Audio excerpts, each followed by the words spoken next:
Welcome to Man Does Tech, where I solve the problems you didn't even know you had. You start by choosing TIG welding because it controls heat and prevents contamination. Clean the joint thoroughly with acetone, remove visible oxide so the filler bonds.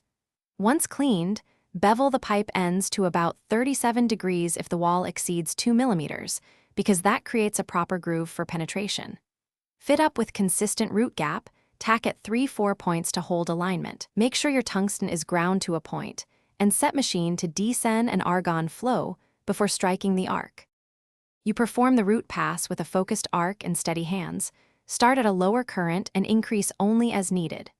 Move the torch with a slight forehand angle, about 10 to 15 degrees, and use short, rhythmic filler additions on the hot side so the puddle advances evenly.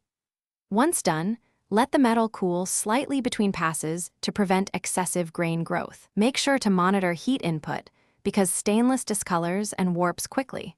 So control travel speed and pulse duration for consistent bead geometry.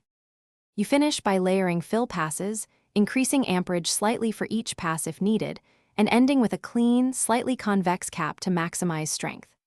After each pass, brush the area with a clean stainless brush and wipe with acetone. This removes oxides and prevents contamination. Once welded, inspect visually and with dye or X if needed for critical runs. Look for porosity or lack of fusion.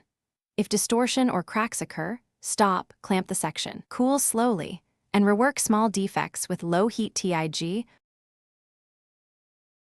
Thanks for watching. If you found this helpful, don't forget to like and subscribe.